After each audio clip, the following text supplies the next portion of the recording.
Bonjour à toutes et à tous et bienvenue sur le podcast Les Voies de la Réussite de Safran Picardie Nord-de-Seine pour un épisode sur la loi de finances pour 2026. Un texte qui a fait parler de lui et pas seulement parce qu'il a été adopté sans vote du Parlement via le fameux article 49.3.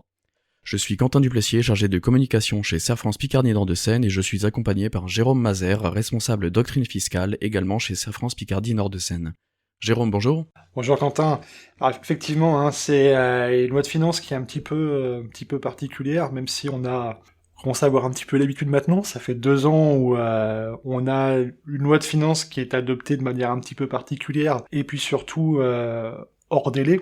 Mais particulièrement là, avoir une loi de finances qui arrive comme ça au mois de février, c'est un petit peu déstabilisant. Et puis c'est aussi une loi de finances pour laquelle on a eu l'utilisation de l'article 49.3 à plusieurs reprises, donc ce qui est aussi un petit peu problématique d'une certaine façon. Et puis ce qui nous intéresse en fait aujourd'hui, c'est ce qui change en fait concrètement pour vous, chef d'entreprise, exploitant agricole ou en fait propriétaire de patrimoine. On va donc aujourd'hui aborder 5 grands sujets, la DEP, la déduction pour épargne de précaution pour les agriculteurs, le nouveau crédit d'impôt mécanisation collective, le pacte Dutreil pour ceux qui envisagent de transmettre leur entreprise, le régime de l'apport-cession pour les cessions d'entreprise et enfin une toute nouvelle taxe sur les holdings patrimoniales. C'est parti. Commençons par la DEP, la déduction pour épargne de précaution. C'est un outil réservé aux agriculteurs. Pour ceux qui ne la connaissent pas encore, c'est quoi exactement, Jérôme ?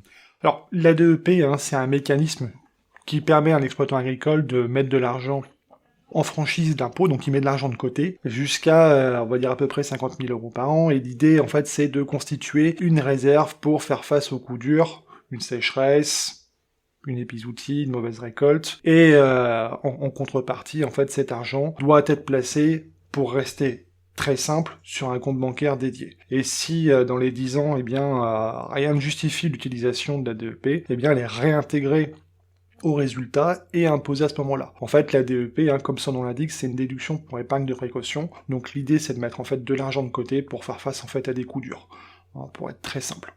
Et la loi de finances 2026, qu'est-ce qu'elle change ?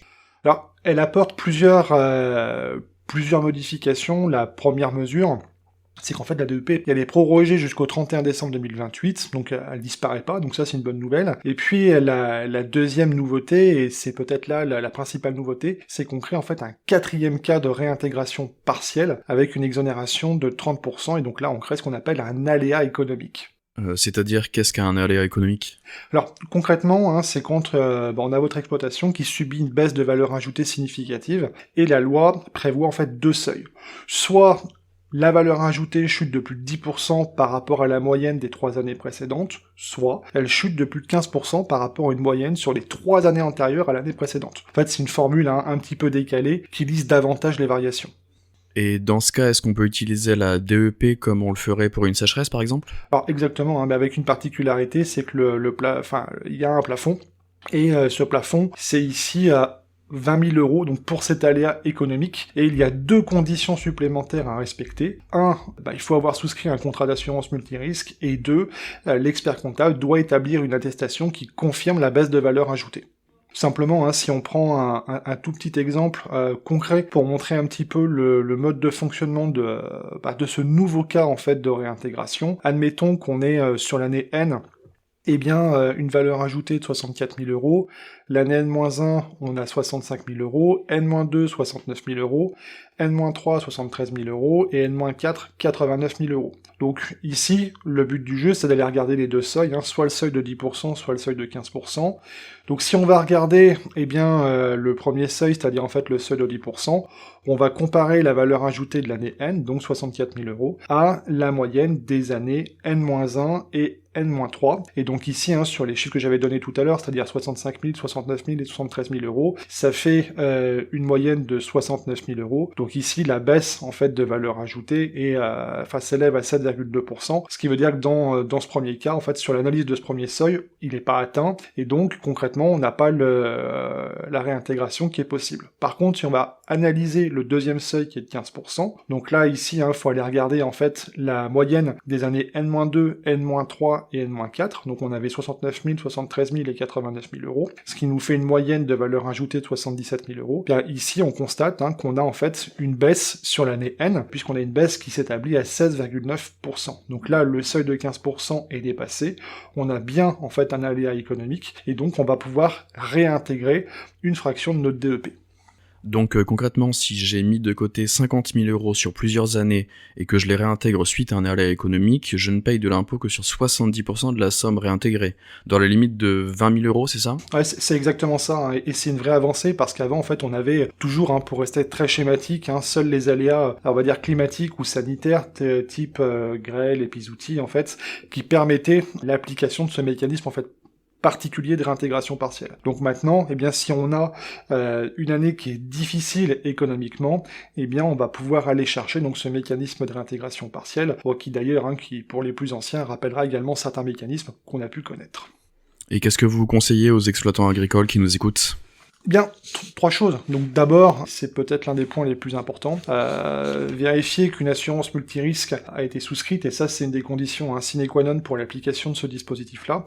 Ensuite, bien évidemment, il faudra prendre contact avec l'expert comptable de façon à suivre l'évolution de la valeur ajoutée chaque année, et pour voir en fait si le seuil est approché, et puis bien évidemment continuer à alimenter la DEP si le résultat le permet. Ça fait partie des outils on peut parler ainsi de lissage du résultat qui est relativement efficace en agriculture.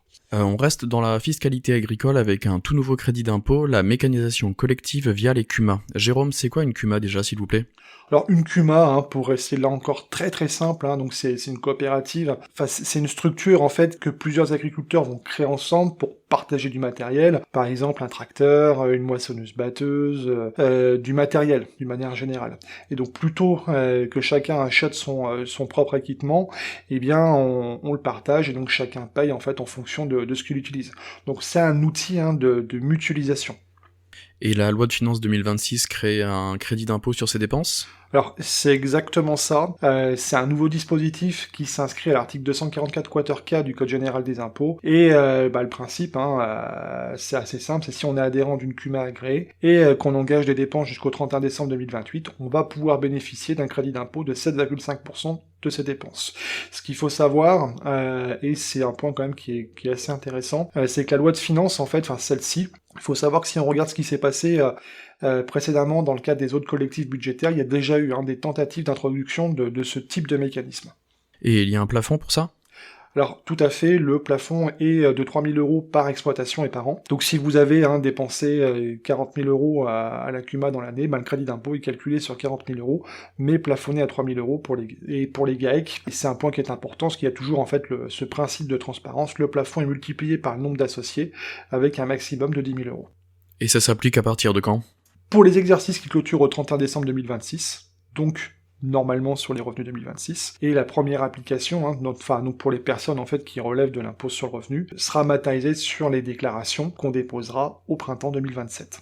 D'accord. Il y a des conditions particulières pour en bénéficier? Alors effectivement, il y en a quelques-unes. Déjà, il faut être en régime réel, donc ce n'est pas accessible en régime micro-BA. Et puis, il faut être adhérent à la CUMA au 31 décembre de l'année. Et les dépenses doivent être facturées au prorata de la durée réelle d'utilisation du matériel. Il y a une précision, quand même, qui est importante, c'est que ce crédit d'impôt relève du régime des minima européens, donc ce qui signifie qu'il est plafonné globalement avec d'autres aides. Mais pour la grande majorité d'exploitations, ce plafond ne posera pas nécessairement de difficulté. Mais c'est quand même un point qui est à suivre, pour pas se retrouver en fait avec la perte du dispositif. C'est donc une bonne nouvelle pour tous les agriculteurs qui mutualisent déjà leur matériel, j'imagine. Alors tout à fait, c'est un dispositif qui est intéressant en termes d'application. Il y a avec un taux, on l'a dit, qui s'élève à 7,5%. Donc là aussi, c'est un point qui concrètement est peut-être à ne pas rater.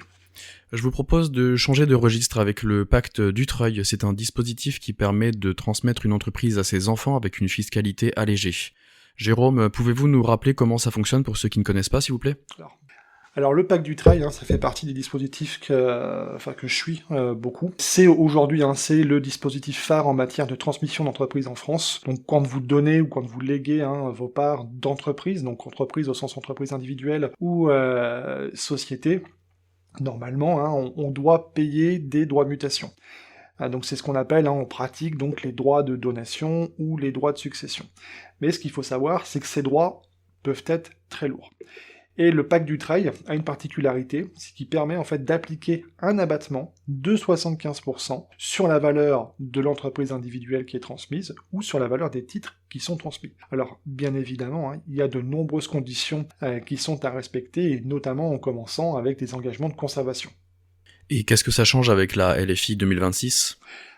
La loi de finances pour 2026 apporte plusieurs modifications majeures. La première, c'est la durée de l'engagement individuel de conservation. Il faut savoir que jusqu'à présent, en fait, l'engagement total de conservation sur le pacte Dutreil, en fait, c'était 6 ans, notamment quand on parle du pacte Dutreil qui porte sur des titres de société, donc on avait généralement une obligation de conservation collective, donc qui était de 2 ans minimum, et puis ensuite on avait un engagement individuel de conservation qui était de 4 ans. Et ce qui se passe, c'est que c'est cet engagement individuel de conservation de 4 ans qui est modifié, puisque celui-ci passe en fait à 6 ans. Donc ce qui veut dire qu'aujourd'hui on va se retrouver avec une durée totale d'engagement qui sera en fait à minima de 8 ans. Donc les enfants qui reçoivent l'entreprise doivent la garder 6 ans au lieu de 4. Alors c'est ça, même pour être un petit peu plus précis, ça dépend en fait du moment où intervient la transmission, mais globalement, effectivement, si jamais on fait une transmission en fin de course de l'engagement collectif de conservation, et donc on arrive vraiment sur la phase d'engagement individuel, et bien effectivement, on sera plus sur 4 ans, mais sur 6 ans, donc on est sur une contrainte en fait complémentaire en termes de conservation. Et la deuxième modification ?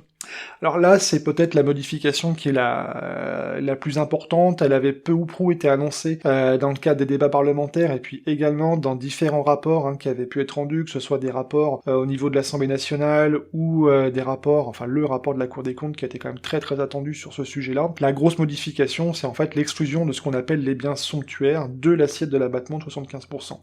En clair, si la société détient dans son bilan des actifs qui sont considérés, je mets des guillemets autour de ce mot-là, mais comme des actifs de luxe qui ne sont pas affectés à l'activité, ça va être des yachts, ça va être des avions de tourisme, des avions, des bijoux, des chevaux de course, des logements dont le dirigeant se réserve l'usage, ou des véhicules de tourisme, eh bien ces biens-là n'entrent plus en fait dans le calcul de l'abattement de 75%, dès lors en fait qu'ils ne sont pas affectés de manière exclusive à l'activité opérationnelle de la société.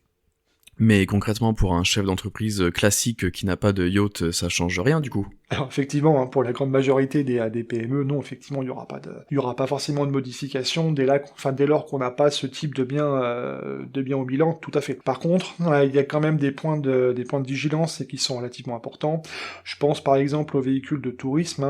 Si la société, par exemple, détient plusieurs voitures qui ne sont pas strictement affectées à l'activité professionnelle, eh bien on pourrait avoir un risque de requalification en bien somptuaire et donc d'exclusion du périmètre de l'abattement. Et dans certaines structures, je pense notamment au monde agricole, on peut avoir quand même un certain nombre de questions qui peuvent se poser sur des logements et de vérifier en fait si ceux-ci entrent ou non dans la catégorie des biens somptuaires qui sont exclus de l'abattement de 75%.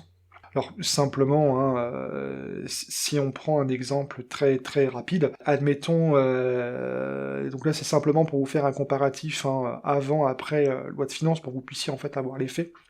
Si on prend une société qui est valorisée 3 millions d'euros, à son bilan elle a pour 2 400 000 euros d'actifs opérationnels et 600 000 euros on va dire d'actifs de type logement, en fait avant la loi de finances pour 2026, on se posait la question sur l'activité en fait principale. Mais dès lors que l'activité principale de la société était opérationnelle, on pouvait appliquer l'abattement de 75% sur la totalité de la valorisation. Donc dans mon exemple, j'appliquais les 75% sur les 3 millions d'euros, donc ce qui me permettait de bénéficier d'un abattement de 2 250 000 euros sur le calcul de mes droits de mutation en titre gratuit. Là, avec la loi de finances pour 2026, ça change un petit peu, puisqu'en fait on est obligé d'exclure les logements en fait de ce calcul-là, et donc on va se retrouver dans une logique de calcul avec une forme de prorata. Donc je vais être obligé d'aller regarder ce que représente au niveau de mon bilan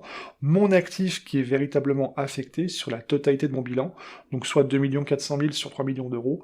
On va avoir du coup un coefficient d'à peu près 0,80, et donc sur mes 3 millions de valeur de part, en réalité, j'en aurai que 80% qui pourront bénéficier de l'abattement de 75%, soit un abattement à 1 800 000 euros. Donc on le voit, hein, il y a quand même une différence d'application selon qu'on se trouve avant ou après la loi de finances, qui n'est quand même pas négligeable, hein, puisqu'ici on a une différence d'abattement qui est de 450 000 euros. Quelle est donc la recommandation pratique pour ceux qui ont un projet de transmission ? D'abord, je pense que c'est le maître mot en matière de transmission, c'est l'anticipation. S'il y a un projet de transmission dans les prochaines années, il faut analyser le bilan de la société et des filiales, puisque ce dispositif s'applique aussi de manière indirecte, et il faut le faire dès maintenant pour identifier les actifs qui sont somptuaires. Et puis ensuite, il y a une étape, je dirais, de documentation et d'administration de la preuve, puisque ça veut dire, par exemple, hein, si on prend le cas des véhicules de tourisme, il va falloir tenir, en fait, par exemple, un tableau de bord kilométrique pour les véhicules, pour vérifier en fait leur affectation exclusivement à l'activité professionnelle. Et puis, bien évidemment, il y a la durée de l'engagement individuel, notamment hein, pour les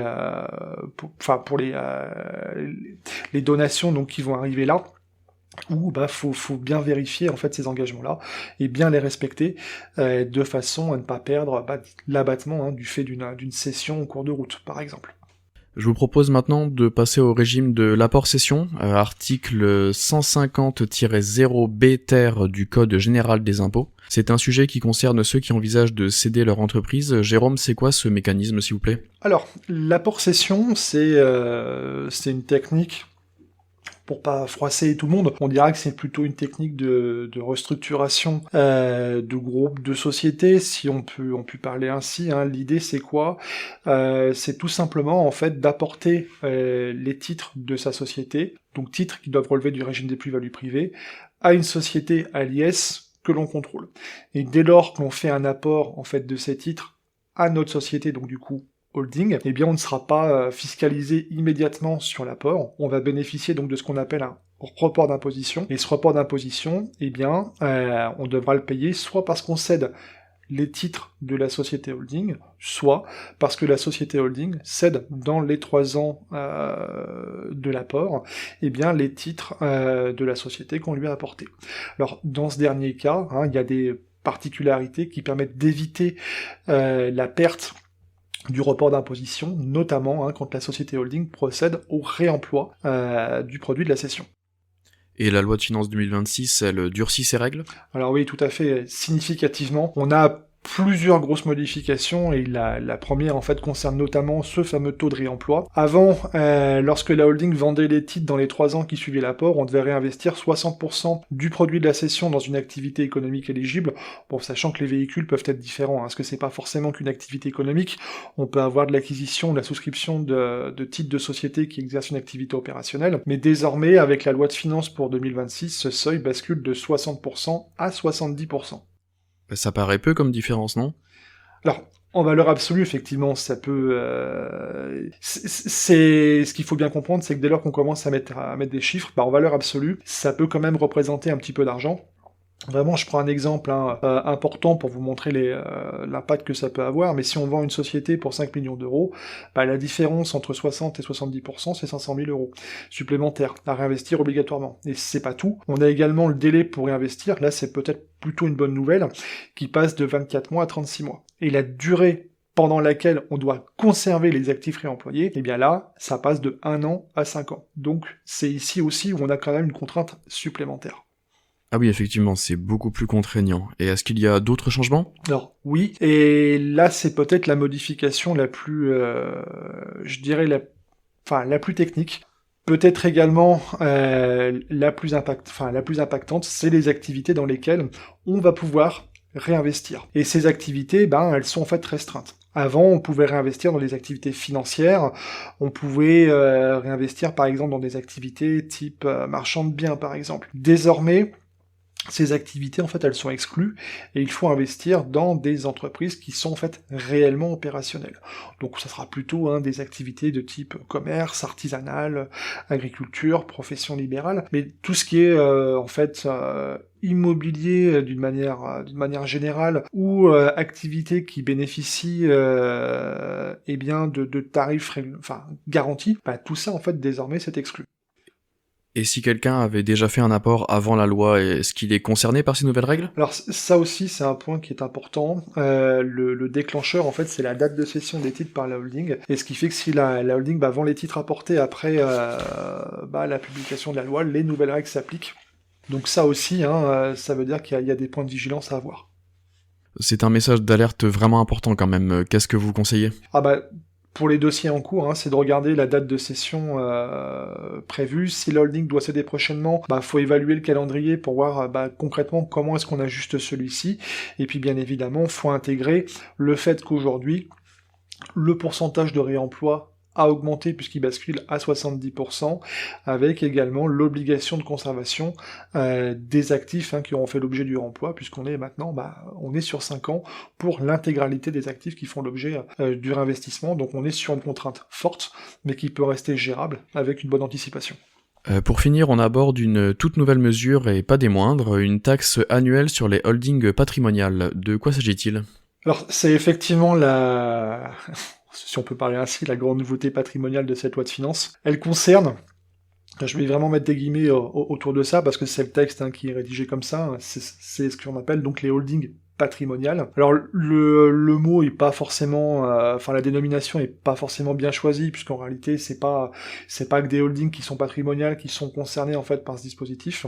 Ce qu'on vise en fait, c'est des structures qui détiennent principalement des revenus qui sont dits passifs, donc ça va être des structures dont le revenu principaux proviennent des loyers, des dividendes, des intérêts, et qui possèdent dans leur bilan des biens, on va dire, de luxe, même si en réalité on parlera plutôt de biens somptuaires, et donc là ces sociétés vont devoir payer une taxe annuelle de 20% sur la valeur de ces biens dits somptuaires.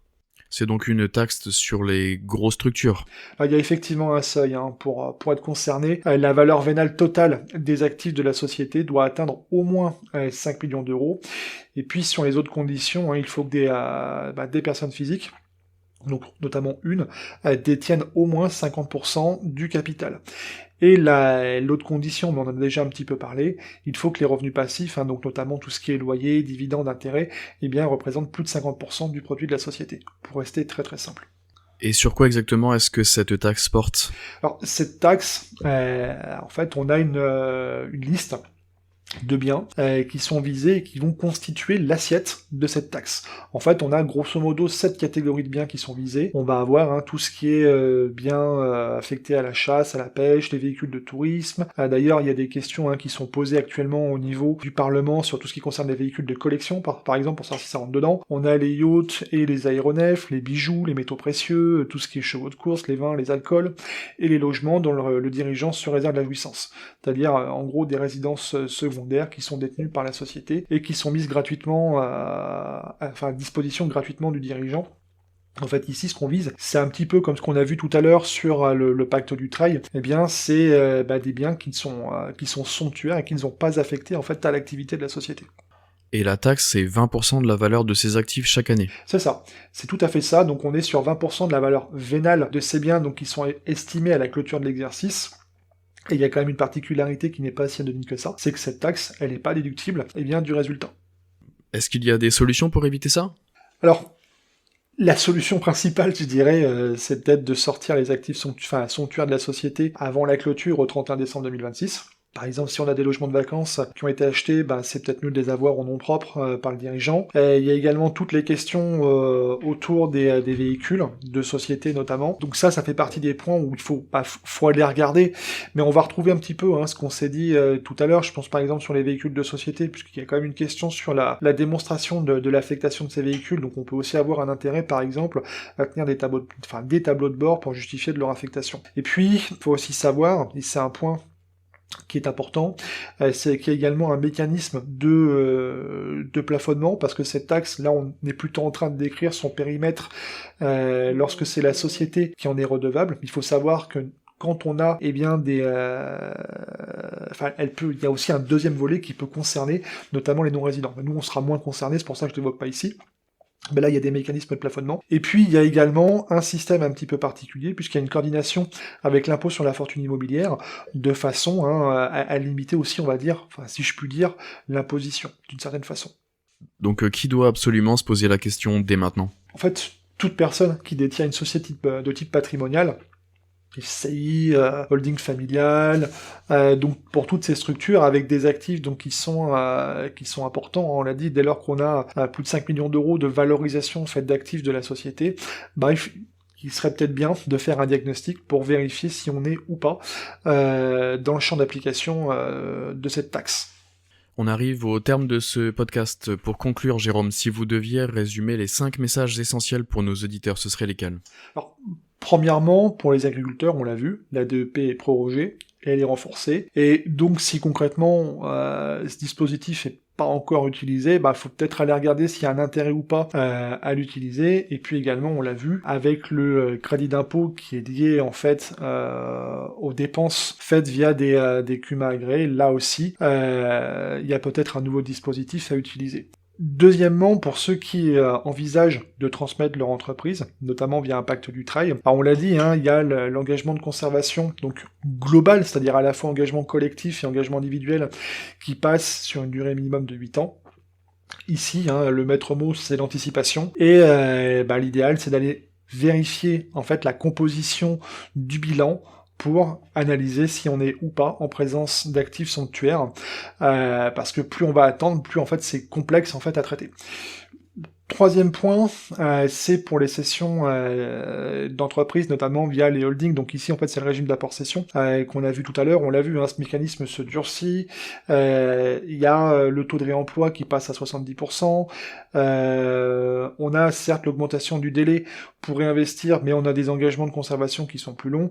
Et puis également, on l'a vu, toute la partie immobilier, en fait, est complètement exclue du dispositif. Donc là, c'est pareil, il faut vérifier, notamment pour les dossiers en cours, le traitement. Le quatrième message également, et là c'est peut-être un petit peu plus urgent, on l'a vu, il est lié en fait au holding patrimonial. Il faut aller vérifier si on a ou pas des actifs qui sont dits somptuaires. Il faut faire un diagnostic de façon à pouvoir se préparer au mieux à l'arrivée de cette taxe, sachant qu'il y a quand même ici, faut quand même le dire, il y a des débats en cours pour certains praticiens sur la constitutionnalité ou pas de cette taxe-là, et il n'est pas impossible qu'on puisse voir arriver des questions prioritaires de constitutionnalité dans les prochains mois. Et puis le cinquième message, c'est de pas hésiter en fait à nous solliciter. On le voit, ces sujets sont complexes, ils sont nombreux, les règles elles changent, et il est fondamental en fait d'avoir des analyses personnalisées en fait pour chaque situation afin, de trouver le meilleur chemin. Eh bien, merci beaucoup Jérôme pour ces explications claires et accessibles. Pour aller plus loin, n'hésitez pas donc à contacter votre agence Serre-France Picardie Nord de Seine. Nous vous retrouverons bientôt pour un prochain podcast Les Voies de la Réussite. À très vite. Merci à tous.